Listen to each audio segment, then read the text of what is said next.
Welcome back to the Bullpen Mafia. We have a very special guest joining us today, one of my favorite Miami Hurricanes growing up. He was a big leaguer for the Oakland A's. We have Jemile Weeks. Jemile, thanks so much for joining the Mafia, man.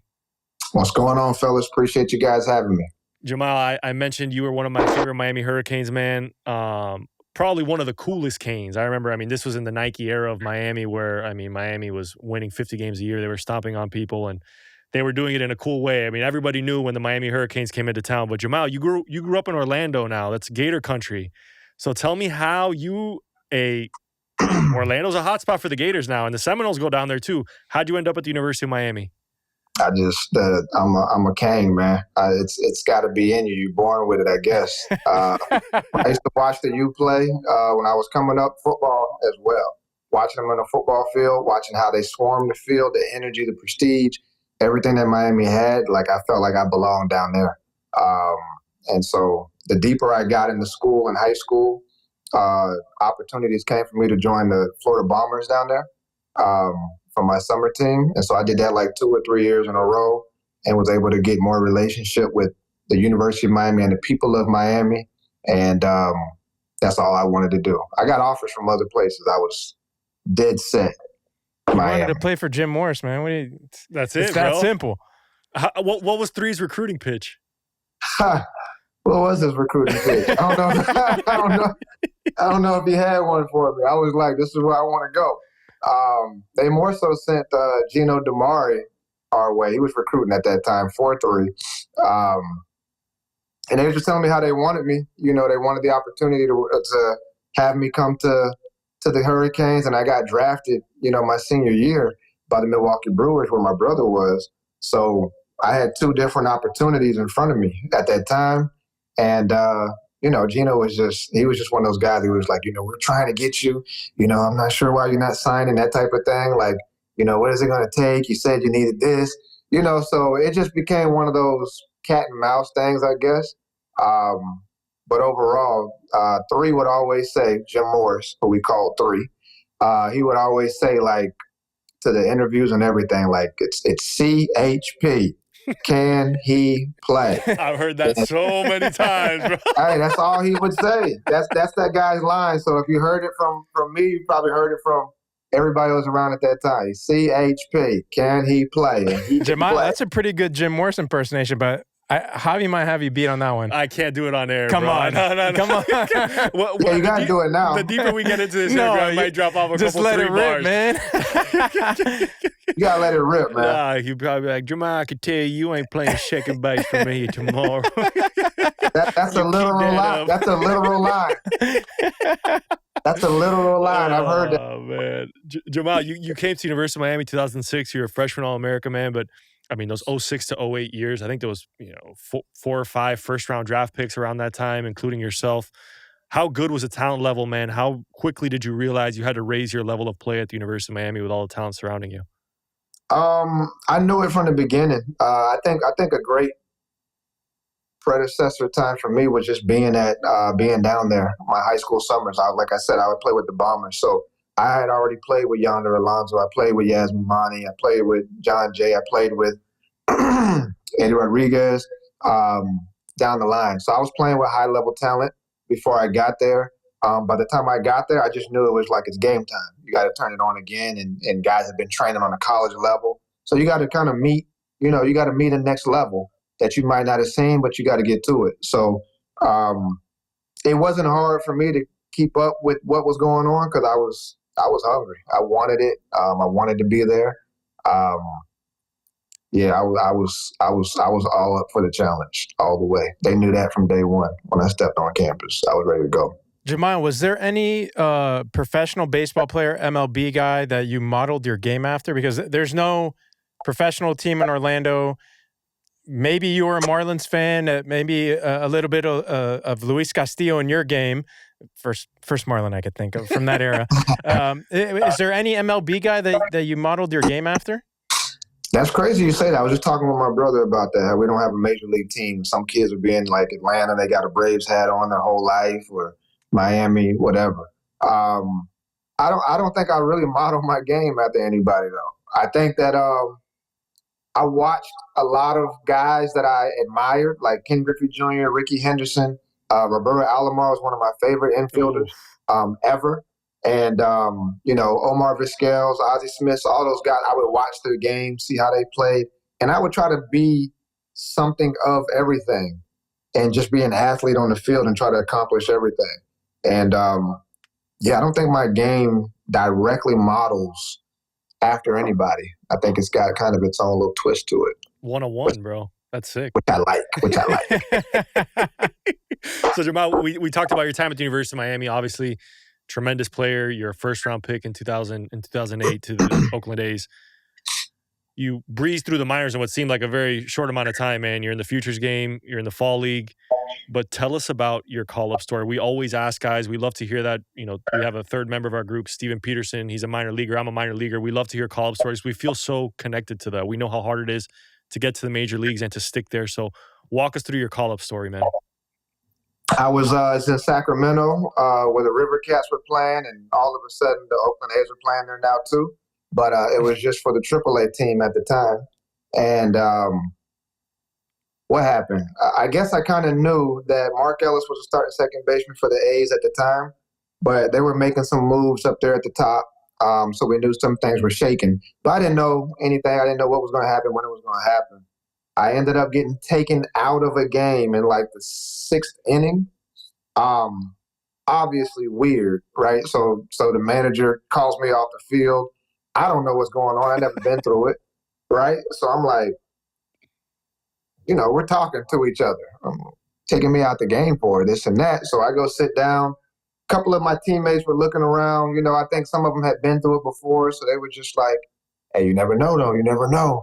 I was like, never know what? And then they were letting me know, like, you might be a call-up, this or that. So it started to click for me when some of my teammates were, like, kind of dropping that on me. And nobody said anything. Manager didn't say anything. Nobody said anything. So I just took it for what it was. We were beating the team, so I figured maybe he just took me out to take me out or whatever, save me or whatever. We were on a long road trip.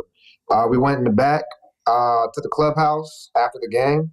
And that's when he called me into the office, sat me down, said, you've been grinding. I took you out, at second base. There were a couple plays out there that, I thought your pre-pitch and I thought your first step was a little bit this and that. I'm looking at this guy.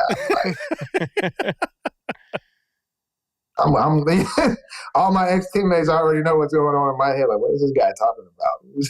What are you talking about? I'm on top of what I need to do out here on this field. And then he went ahead and broke it down to me. He said, I'm just playing, man. Hey, man, you're getting called up. You're going to the big leagues. You earned it. You deserve it. This and that. So I had to be gone. I don't know. Early in the morning, I think I had to be gone. Like 5 in the morning. They had to put me on a train first. And then I had to go from a train to some bus line. Train. You didn't play that long ago. You're taking trains. So we were on a train. There was no bullet train, no bright line. So, I don't know where I got the tickets from, but they got me on there. And then I finally got to Baltimore. I got to Baltimore. My family had flew up and everything. First day I get in, I'm fresh off the little taxi car or whatever. I go in the clubhouse, and we got like an hour, maybe 2 hours before the game. Bob Garen's got me leading off, starting at second base. Wow. Family just flew in town. I'm like, what is going on? I went up there and just first at bat, struck out. I don't even know if I swung the bat. Do you remember who it was against? The Orioles, Baltimore Orioles. I'm saying the pitcher. You remember the pitcher or no? Zabikowski. Wow. Was his name. Zabikowski. He had a dirty curveball at the time, but he rubbed the ball up so much, it was like brown. I couldn't see the ball. So, like, he was throwing it. Welcome to the big leagues, right? No, I was like, if it's like this, for real, I'm not going to do it. This isn't going to go good. I came back, how your teammates were like, so what has he got? I'm like, bro, I'm not sure if this is how it always is. That's what he's doing. I'm typically good at this, but I don't really know what he threw. I couldn't see the ball. So we went from there. Jemile, you brought up the Sacramento River Cats, and one of the bigger headlines in Oakland, not just Oakland, one of the bigger headlines in professional baseball this year has been Oakland's proposed move to Vegas, and now their temporary stay in Sacramento. when I think of Jemile Weeks, I think of the Oakland A's.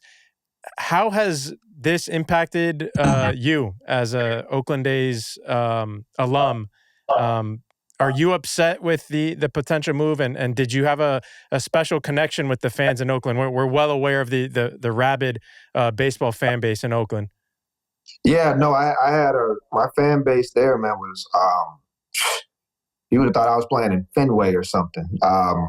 With the small amount of people, but the impact that those fans had and the love that I got from the people around the city, just going to eat anywhere or down the street or, man, I got my car broken into one time and the people that broke into the car called me. No. Because hold on. Wait a second. How did that happen? Hey, I was with a friend of mine. That stuff got stolen too. And I'm telling you, within 3 hours, the bigger cousin of whoever these young guys were that was stealing my stuff, they called me like, "Are you Jemile Weeks?" And they were like, "I'm going to get you your stuff back. I told my cousins to stop going down there and breaking into cars and stuff like that." So, yeah, they were attempting to give me all my stuff back. I said, wow, that's influence. It's called influence, kids. So obviously, I mean, this move must have been tough, Jemile. Like, in terms of, the last season in Oakland, you're seeing the final games at the Coliseum. Like, what's going through your mind? I mean, that stadium, obviously, people kept on saying it needed a facelift. The city was at war with the ownership group. But, I mean, that place had to have been special, right? I mean, the Coliseum must have been such a cool place to play. It was one of my favorite places to play. Some people looked at the amount of people and thought that was the value of what the stadium and the Coliseum was about. No, the energy and the aura of the people in Oakland is one of the best energies and auras you will ever feel. Super authentic group of people. And I think that move hurt the city more than anything.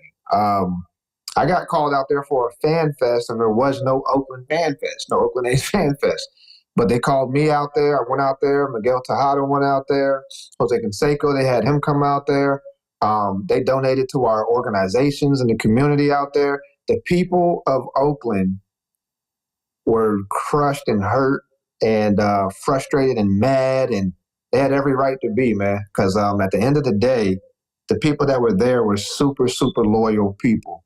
And I wish there was a way that the A's could have worked out a way to, handle business in a different manner. But, they did what they did. They're going where they're going, and the city will suffer for that.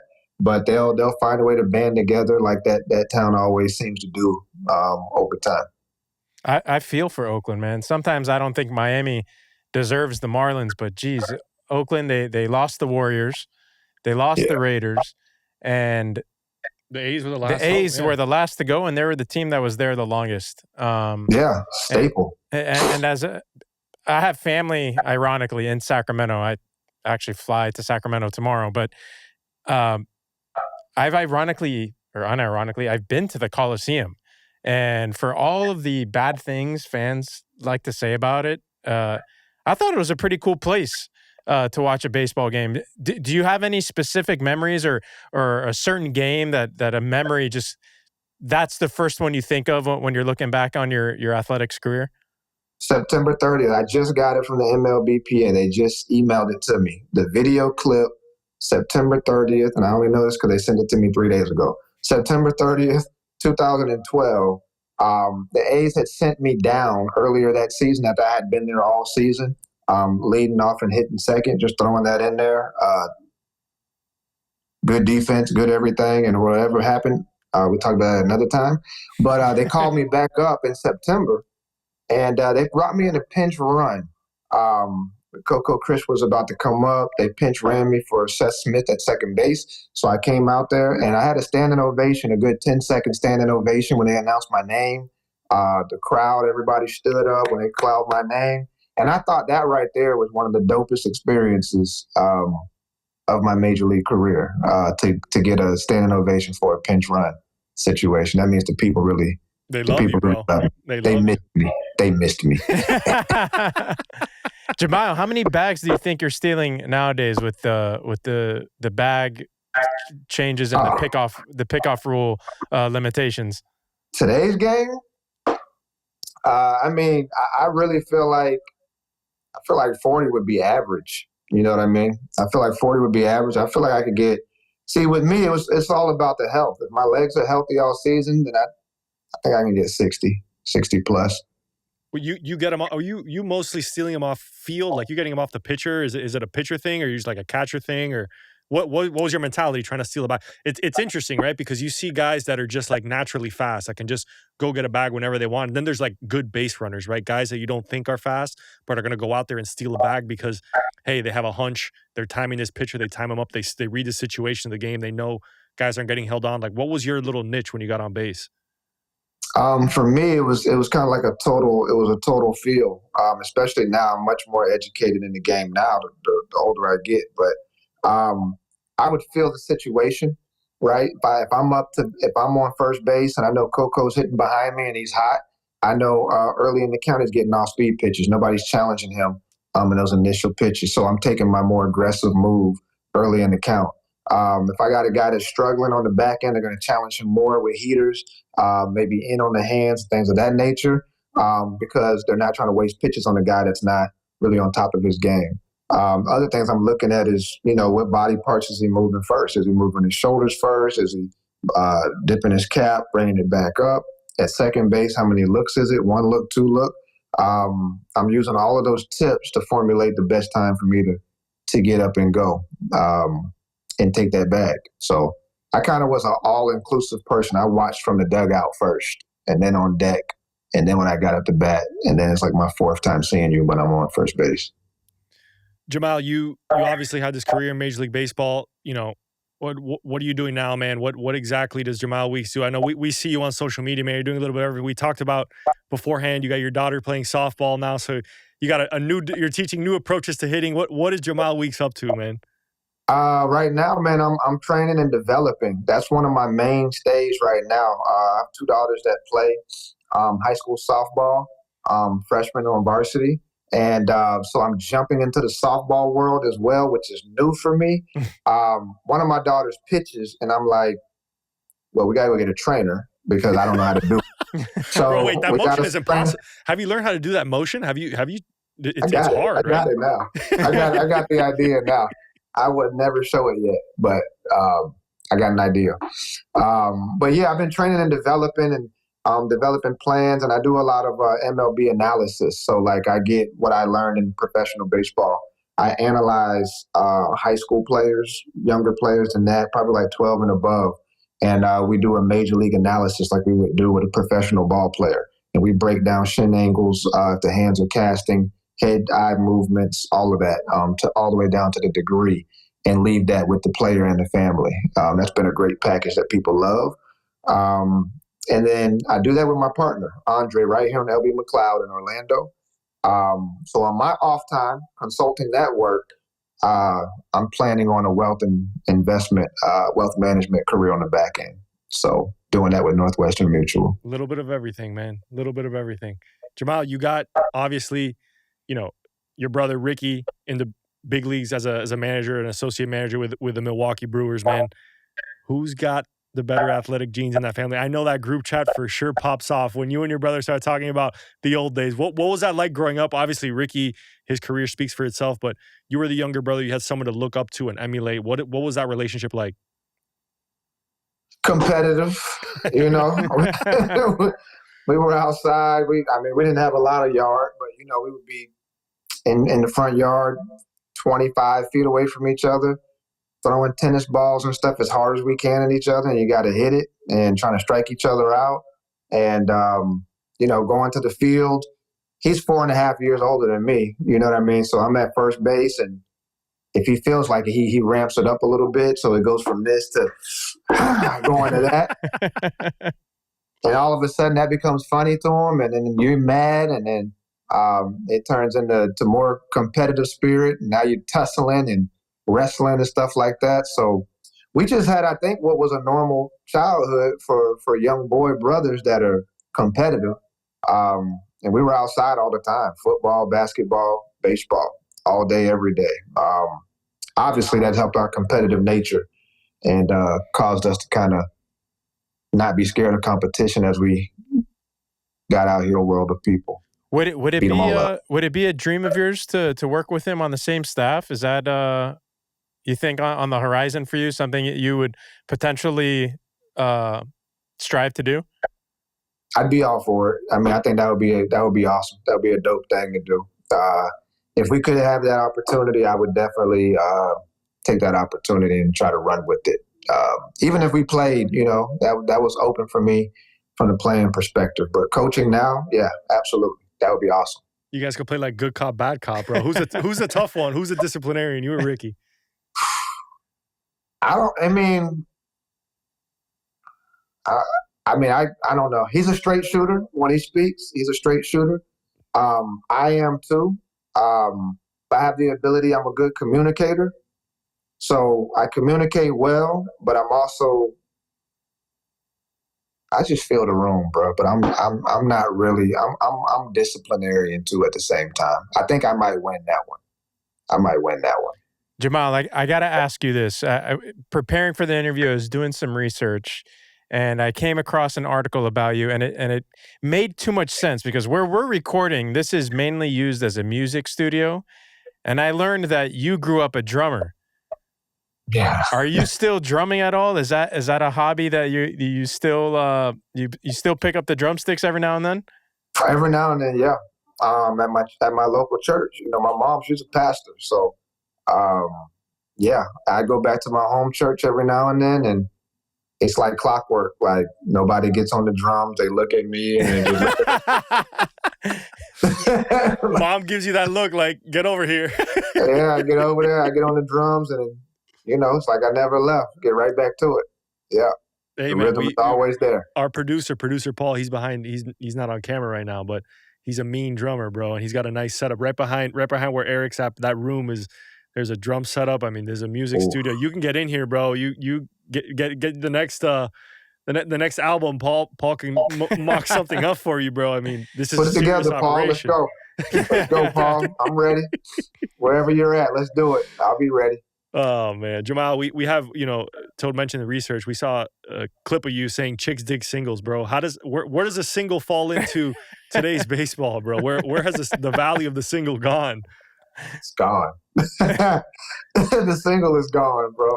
They don't value the single that much anymore. So they made me say that. Major League. Man, so you know exactly what video we're talking about. It looked like a hostage video. It's like, okay, Jemile, say chicks like singles. Okay. Yeah, and I'm telling you, let's not do that one. Let's do another one. Oh, just try it like this. They'll love it. I don't love it though. So I don't know why they would love it, but it doesn't work in today's game. It's all about slug. OBP and slug. So you got to get on base. You got to hit doubles and triples and homers. Steal some bases, but it's about the big boy game. Drive the ball in the gap to gap. Chicks ain't really digging the singles. Exclusively heard here. Exclusively. But yeah, that's it, man.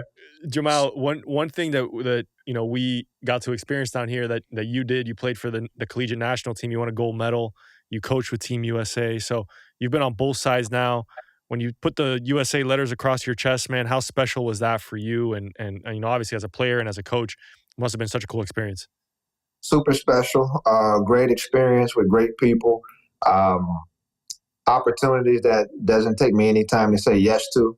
Ready to go. They called me early in the year, probably during spring training or just after, asking me if I wanted to be a part of that national team in that October, November time, and it was an automatic yes. The experience was crazy. Playing with, coaching with guys that were future big leaguers. Either they had been in the big leagues at least for a little bit of time, like guys like Rich Hill, but they were coming to the big leagues this year, like guys like Chandler Simpson, Justin Crawford's on the way, Termarr Johnson's on the way. Just a number of guys, Carson Williams, just watching these guys do their thing, seeing what the future holds for these young men and being able to impact their careers by educating them and helping them along the way.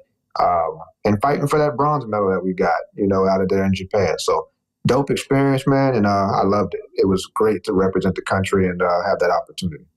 Jemile, before we let you go here, is there somewhere the fans can find you? Javi mentioned that you're active on Instagram.